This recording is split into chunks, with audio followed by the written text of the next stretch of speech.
nta muntu nigeze mbona babatiza ngo ubone avuye mu mazi abaye interi. Ariya mazi mufite ibintu mwayatongereyemo bituma ahubwo umuntu yagiyemo ari we bijyamo, ugasanga aho kugira ngo muvure ikibazo muragiteje.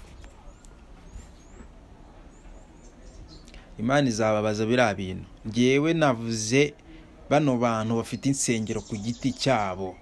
Yiwe yaratumwe, atumwa na Munyengabe Murongisabe. Smart Catering and Service Limited, igisubizo ku bafite ibirori. Ufite ubukwe cyangwa ibindi birori ukaba ukeneye abagutekera, hamagara Chef Edizo kuri nimero ubona kuri ekara yawe. Nshuti ba Kristo ba Pampe, turongeye turagarutse. Ni wa muhungu wanyu nitwa The Voice Wamjas, umunyarwanda nyawe ukunda u Rwanda, inshuti y'abana, nanga amatiku nkanga amabwire. Turagarutse rero, bibaye ngombwa ko tugaruka nanone turi ubumwe bitewe n'ukuntu imihanda ikomeje kugenda inyerera. Mwabantu mwe muri kutureba, zino mbuga nkoranyambaga zigiye kutwica society, nyamara zari zikwiriye kuba ubwo zadufasha kuyubaka. Leta y'u Rwanda yashyize imbaraga mu gutuma abantu tubona internet iduhendukiye, yashyize imbaraga mu gutuma abantu bashobora kuba babona ama smartphone ku buryo buhendutse. Mwabonye ko wenda hari benshi baba batarabimenye, mwabonye hari telefoni za make zigenda ziza za smartphone, benshi mwagiye muzita amazina bitewe wenda n'ibiciro zari ziriho, ariko suko zihendutse kugeza kuri kiriya kigero. Leta iba yabishyizemo imbaraga, buri hari amafaranga iba yakwishyuriye kugira ngo ubashe kubona iyo telefone witiya veni, nubwo ubu ngubu zazamutse. Kuba zarazamutse kandi ntabwo nta kindi, buriya kontara nyine ibisa nk'iyarangiye. Ntabwo mwabonye se ko telefone yaguraga veni ubu ngubu iri ku 60,000. Urakeka ari iki? So ariko ntabwo ari byo narinje kuvuga. Ukuntu nifuza ko dutangira, reka mbumvishe kano kantu. Mbumvishe aka kantu kabisa. Scovia rero ati akimara gufatisha abonye atangiye kujya ku maradiyo byagenze gute. Yibajije ukuntu agenda abeshya abantu ko afite umugabo w'umujepe, areba n'ukuntu afite umugabo w'umusekirite. Scovia yahise ata wa musekirite we amutana n'abana. Urumva, Scovia muri kwa kuvuga aza gukubitana n'umusirikare abari umwinjira, wa musekirite ubwo birarangiye. Nawe mutagira ngo ntago uretse Scovia n'umugabo we nawe arazwi, abana nuko umuntu atabashyira mu itangazamakuru murabizi. Ariko Scovia iyo umubajije kubirebana n'umuryango we, Scovia avuga ko iby'umuryango we biri prive, ariko ntago ashobora kuvuga ibirebana n'umugabo w'umusekirite yari afite. Urumva, abivuge bamuseke. Umuntu amaze kugira chano zikurikirwa bikagira nababwiye ngo Scovia ahantu hose hari ifaranga yakora igishoboka cyose akarikuraho. Urumva, Scovia mutazabona avuga ngo nagiye gusura M23, nagiye hehe ahantu hakomeye. None se niwe wijyana? Scovia se niwe munyamakuru ukaze cyane ku buryo ariwe muntu ushobora kuboneka aho ngaho. None se tuvuge yuko Scovia avuga kuruta Karegeya Omar? Ntago bishoboka. Ahubwo nyine we muri ya mpano Imana yamuhaye yo gukurura nakakantu ko guteka imitwe ntikajya gashira.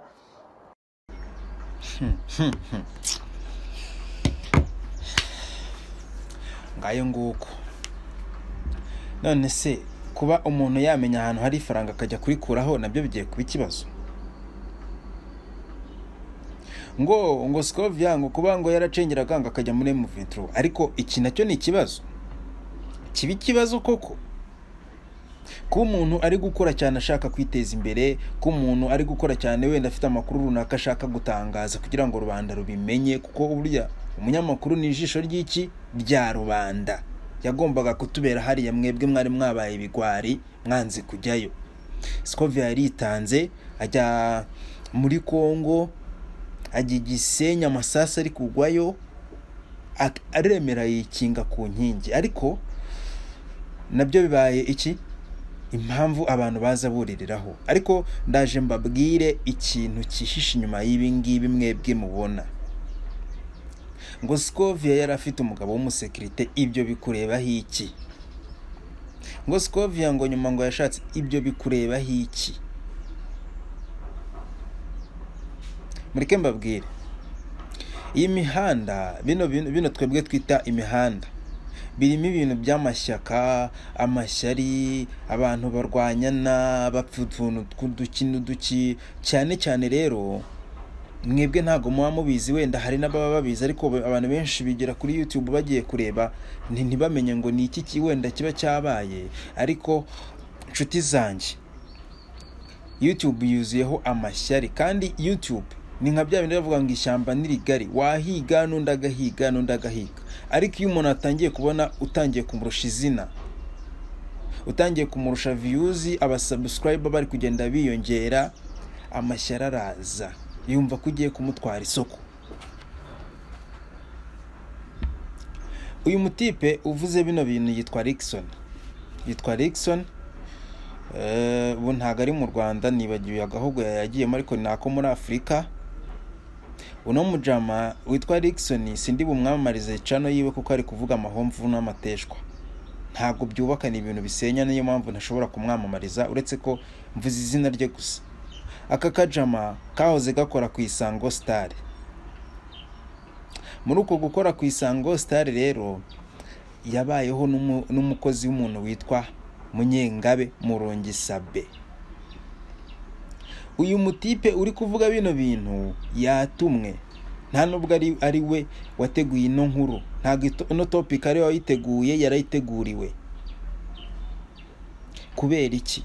Scovia hari ibintu byinshi agenda avuga, bamwe na bamwe wenda ntibabyemere, ariko Scovia niba mwaramubonye ni indwanyi ikora ikintu atitaye ngo hari umuntu runaka uri bukirwanye, akabikora byonyine kugira ngo yubake societe no kugira ngo nawe yiteze imbere.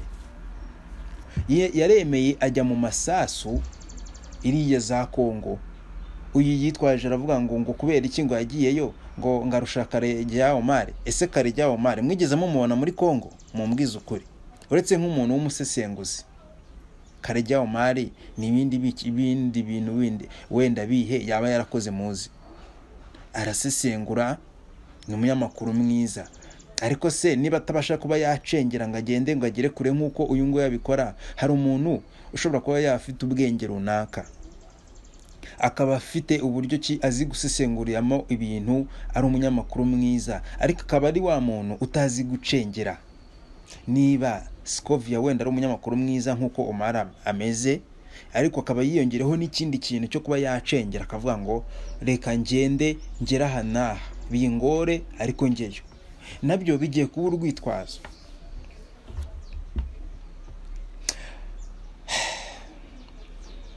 No kuvuga ngo nari mvuze ku kintu cya Munyengabe Murongi Sabe.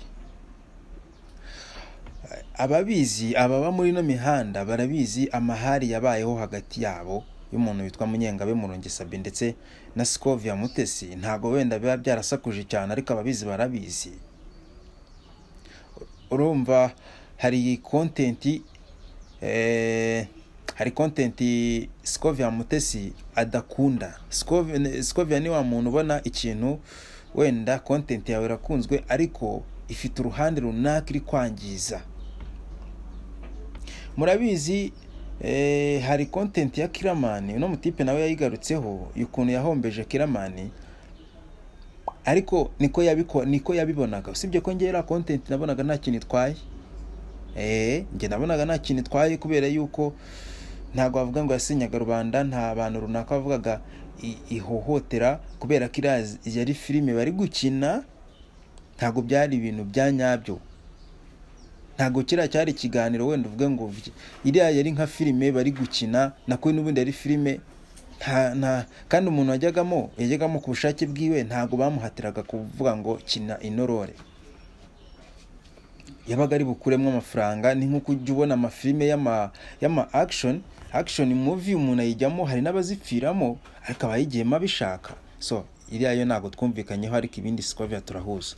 Nari ngiye kuvuga ku muntu witwa Sabe murazi content yari afite zo kuzana abagore ngo barira bakavuga ibibazo byabo, ibintu bagiye bahura nabyo mu buzima, habaye hatarimo ibintu by'amarangamutima bitumurira, ntago Sabe yagushyiraga kuri kamera yiwe. Mumbwira umuntu yaba arashyize amategeko kurira, uretse umuntu witwa Brian nabwo yagiye nyuma. Uko ngo Scovia nk'umubyeyi uza agaciro k'umuryango, mujya mubibona nyine n'ubundi nkuko no mutipe yabivuze, ntago ari umuntu ukunda kuvuga ko yafata famiye yiwe ngo ayijyane public. Ni ibintu biri private.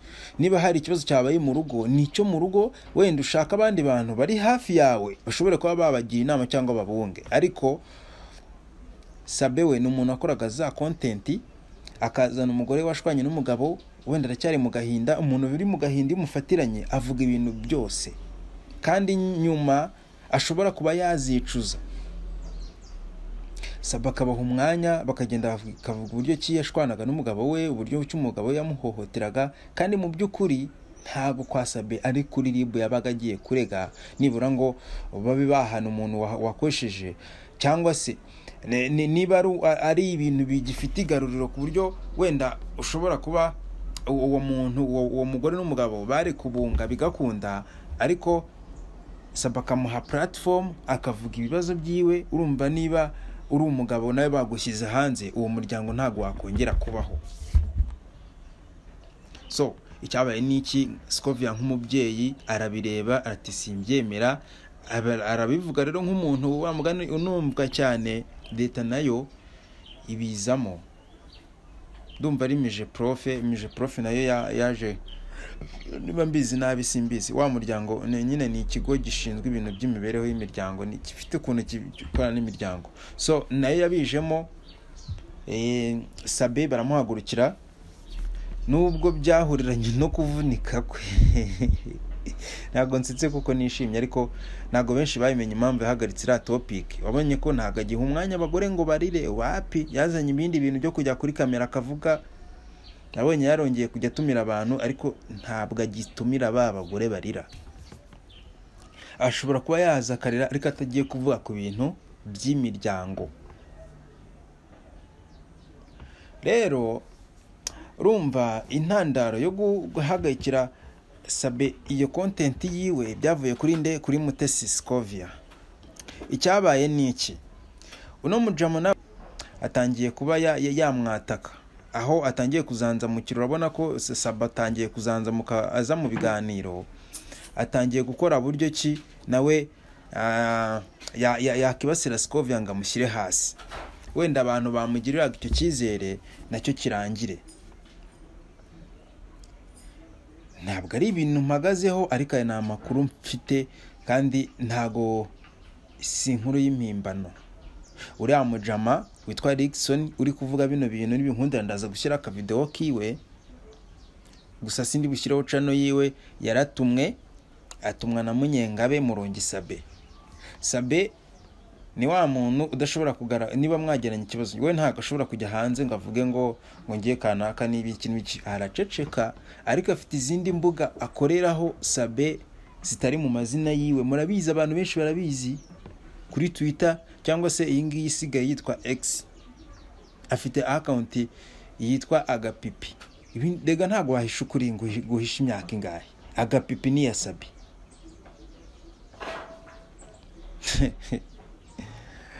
Tuzajya tugenda tubavumbura gake. Mujye kuri X murebe account yitwa Agapipi, uraza kureba ibintu postinga. Iri account ni ya Sabe. Afite n'izindi mbuga agenda akoresha, ariko atari uzikoresha, yarazihaye abantu aribo bazimanaginga. Rero mwabantu mwe, ikitumye nza aha ngaha no kuvuga ngo mujye mwitondera ibintu runaka. Inkuru mubona kuri YouTube nyinshi baba bazihimbye, inyinshi ni impimbano kugira ngo bibonere ama views, inyinshi ni impimbano kugira ngo umuntu umwe asebye undi. Ibyo ni ibintu biriho cyane, ababizi barabizi, ni ibintu biriho cyane. Inkuru nyinshi ziri kuri YouTube ni impimbano. Narindi kuri Sabe, ubwo nuko ari we nashatse kuvuga. hari n'abandi bakora ikino kintu ngiye kuvuga. Abantu benshi banze aba YouTuber basigaye batugirira icyizere gikeya bitewe n'iki.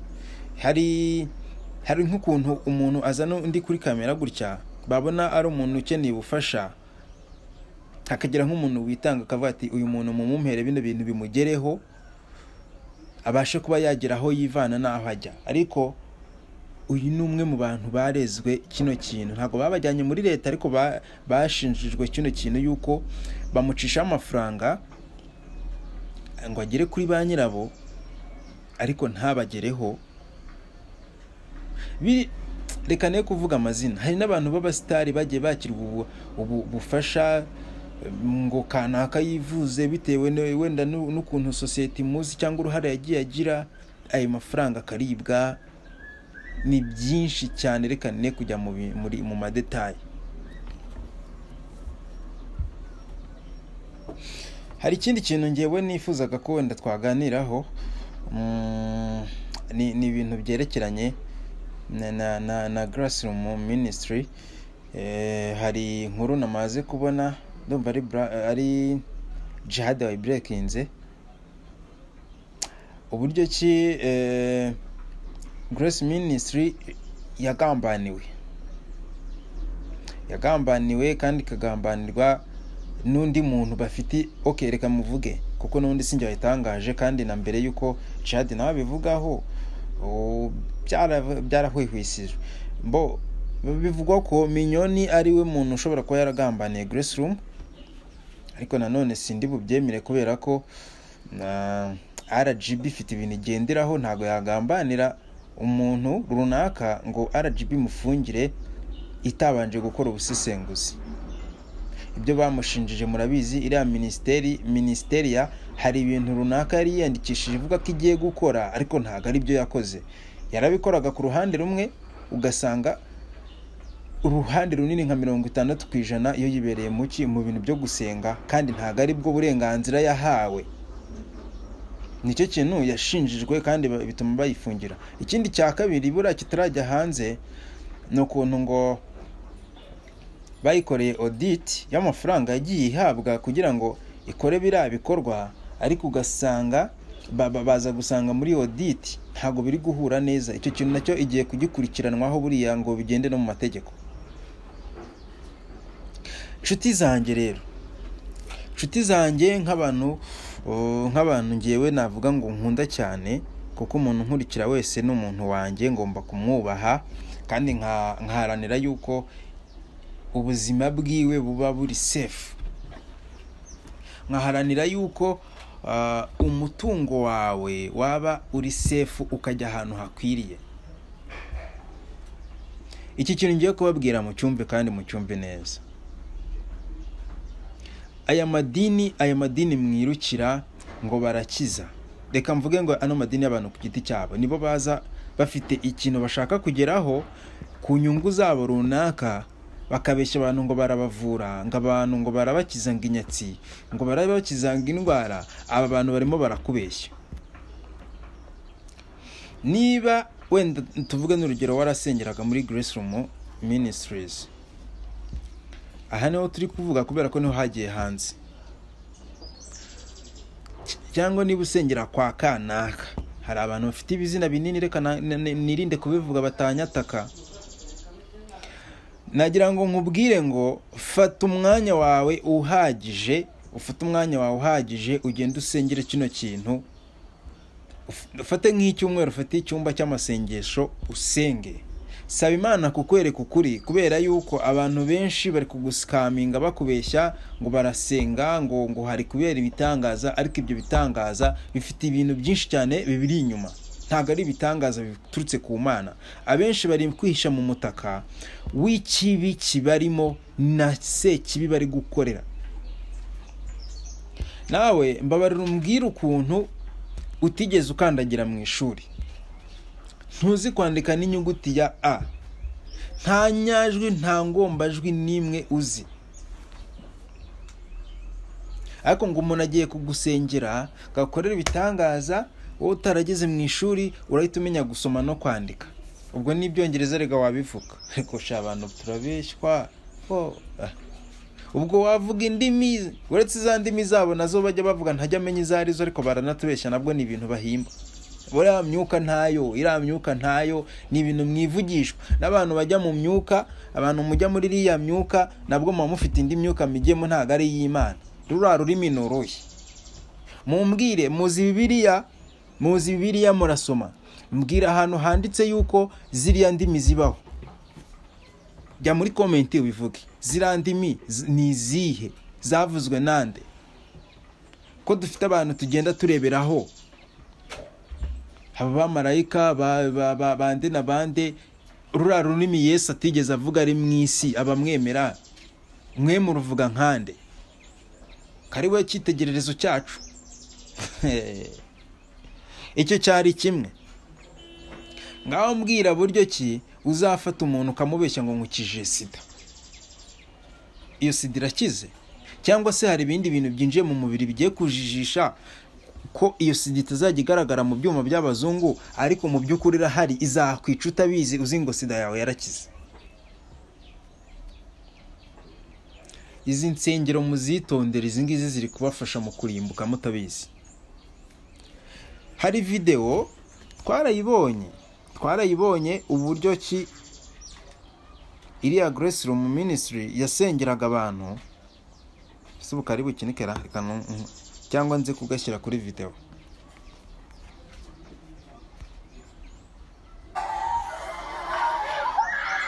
ndaza kugashyira kuri video nukuvuga ngo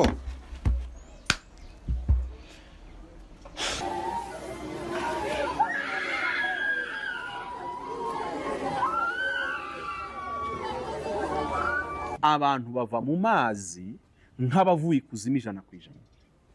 Abantu bavuza induru sinzi iriya video bayibonye. Narayibonye. Reka mbabwize ukuri buri munsi turavuga ngo abantu batangaho ibitambo mu Rwanda byaba mu isi y'umwijima bitagaragara baragatangwa n'injoro ariko ikintu giteye ubwoba mu Rwanda nuko abantu bari gutanga ikuzimu ibinyamakuru muhari mukamamaza ibyo bintu leta mubireba niba mujya ngo ndabeshya mudushakira abantu babatijwe muri ya Rodani sinzi nero babatije sinzi n'ababatijwe ibyo dini niri ntabyo nzi ariko mubashake bari abantu babatijwe urya munsi muhere kuri nimero ya mbere yagiye muri Rodani kuko amafoto arahari mugere ku muntu wa nyuma mujye kubaza ubuzima bawe muri munsi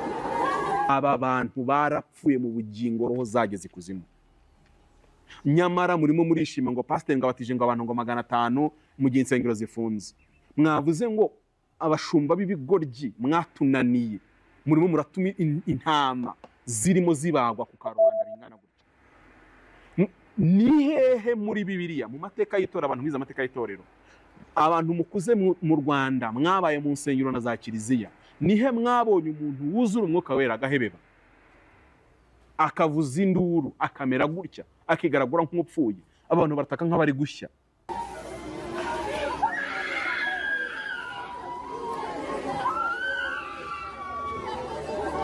yego abarakora akavuza induru ngo abantu ngo buzuye umwuka wera nihe mwabonye nimuramuka mucunze mugiye mu mwuka aya si amazi babatijwemo murasanga ari ikindi kintu hanyuma umuntu batizwa akagira imyuka yuzura kugira ngo ya myuka ize gucogora bakamurambikaho ibiganza bakamusengera already roho zagiye nyamara abantu ubu bashitse ngo mu Rwanda ngo dufite abakozi b'Imana byahe ufasha umuntu arabati okay kuva twabaho turabizi kubatizwa amazi menshi cyangwa ku gahanga ko babyemera umuntu abari kuva ngo mu bugingo oya mu byaha ajya mu buzima bundi bushyashya budafite aho bumuteranya niyo okay ibyaha byawe biba byababariwe reka tubivuge gutyo none kuba ibyaha byawe byababariwe ubatiza umuntu agahwera gute ubatiza umuntu agahwera? uwo ni umwuka uvuye hehe? Noneho buriya ikintu nigeze kuba nabona bari kubatiza kandi koko bakakidusobanurira nkumva nicyo, hari ukuntu umuntu aba afite ibyaha byinshi cyane, noneho yabatizwa. Urabona pasiteri ukuri aba ari kumubatiza amushyira mu mazi, ngo kujyamo biranga nyine, kujyamo kuvamo ukabona nyine arimo agatinda kwinjira mu mazi, ukabona nyine ari kurwana, ariko birashyira bikagira gute, akamanuka akibira akongera akazamuka. Nta bintu byo kuvuga ngo avuye mu mazi ngo abaye intere, ibyo bintu nta biriho. Ubatije abantu umwe babiri bigeze ku bantu bagera muri 100 bose bagiye hariya si n'intere, babaye nk'abantu bagize gute, bavangiwe. Wa muntu ahubwo wari bukurwemo umwuka mubi, ahubwo ni wowe ubushyizemo.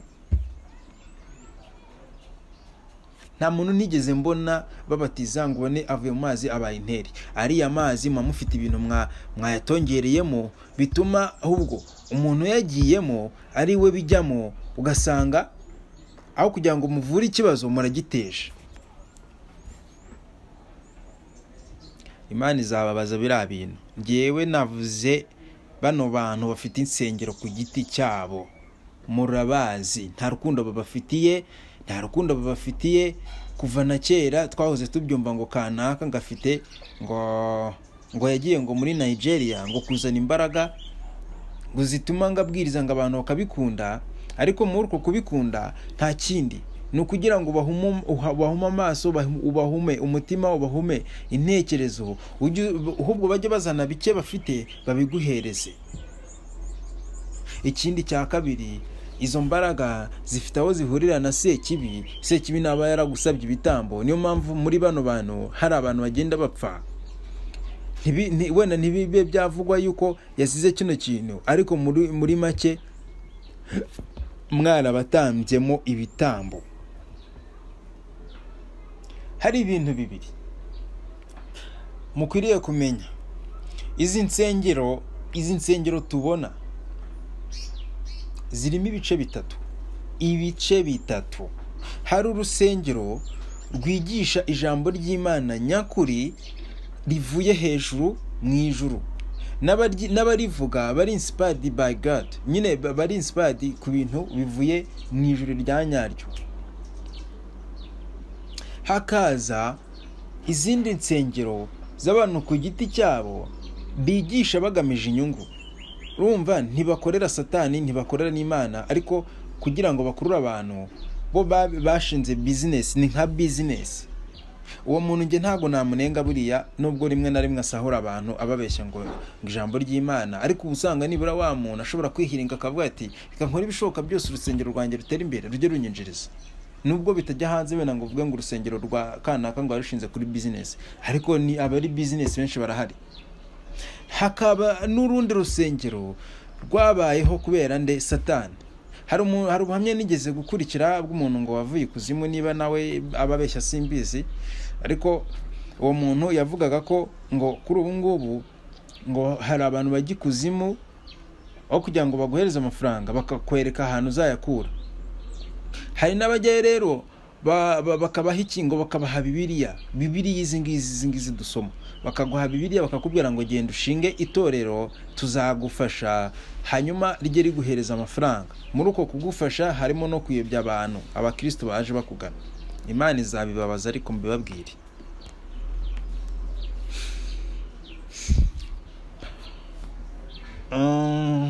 Ngiye gusoreza kuri kino kintu, kuri uno mugabo wacu witwa Gafaranga. musengere urugo rwiwe, niba navuga ngo imyuka mibi irurimo ituma bakomeza bashwana, iba yabasha gutsindwa mu izina rya Yesu. Ariko kandi ntago byoroshye, abantu b'inshuti zabo babegere, bajye bababa hafi, bumva ikibazo bagize, kuri ko rugo ntago rwubakitse neza. Niba ari imivumo cyangwa se igihemu kiri kurukurikirana ntago mbizi, ariko birashoboka yuko ari Gafaranga igihe mukimuriho, ari Annette Murava igihe mukimuriho. Nta kuntu Gafaranga nk'umuntu w'umugabo muzima yasiga abana 3 n'umugore we bashakanye babanye nta n'ikibazo na kimwe bagifitanye, ariko kubera yuko Gafaranga amafaranga amaze kuza kandi n'ubundi ku gasura agifite gasura nk'ak'umusore, akumva nyine wa wundi yabyaje abana 3 ntago akiri ku rwego rwiwe, aramuretse akumva ashatse inkumi Annette. Amarari irari abagabo benshi bararigira rwose nka 90%. Nje nganira n'abagabo ndabizi bagira amarari, ashobora kuba yajya hariya akumva nubwo yasize umugore we yabona agakobwa akumva arakifuje. Iyo Gafaranga aramuka akoze ibyo bintu ariko ntasenye urugo rwe, niba ari akana ashaka wenda bakajya bikora rimwe na rimwe nk'uko abandi babikora, ariko agakomeza kubaka urugo rwe. Ariko yashatse kubikora mu buryo buri permanent, ajya kwaka gatanya ikubagaho. Murabizi ko yakoze mariage amaze amezi ane ahanye gatanya n'umugore we. Umugore batigeze bagira ikintu na kimwe bapfa.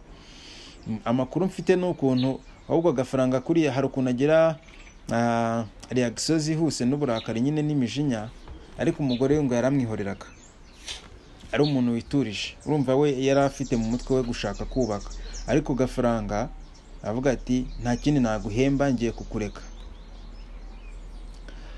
Ibi bintu byose ni ibihano by'Imana.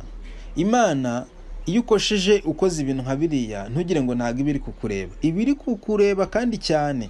Hari igihe kureka ukagira ngo byarangiye, ariko ni bya bindi bavuga ngo ukora neza ukayisanga imbere, wagira ate wakora inabi nayo ukayisanga imbere. Iyo ukoze neza urabyiturwa bebe. Iyo ugiriye umuntu neza arabikwitura, wagirira umuntu nabi ashobora kutabikwitura, ariko hakaza undi muntu uza nko mu ishusho ye, ntuzi ngo yoherejwe n'icyandi gihe ari Imana, ari igihano cy'Imana, akaba yagukorera icyo kintu. Annette Murava nawe kuba yarabizi neza ko Gafaranga afite umudamu, afite abana 3, ataruka ngo yarabihishwe, akemera akajya kwanzi ikosa rinini yakoze nuko yaranabikoze basa ari n'umuramyi, ari umuntu uririmba indirimbo z'Imana. Gusa zasubira mu rusengero we, none asubiramo tuzaba twarakubonye, nta kintu uzaza kongera kutubeshya gutujya gusenya urugo rw'abandi wiyita umuramyi. Sinje kugucira urubanza, ariko warahemutse. Aho uri umve neza ko wahemutse.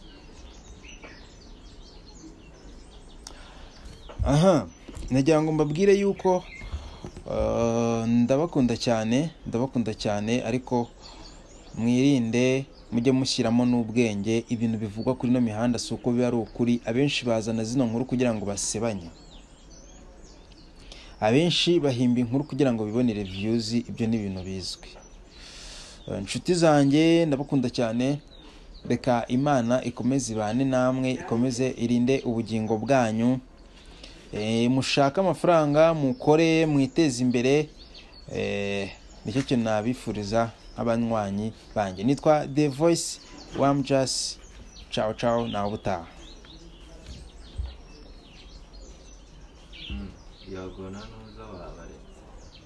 Yagonande nanze navuze ibintu bindi, nta nibwo nigeze njya kureba ahantu ifunga tugenda.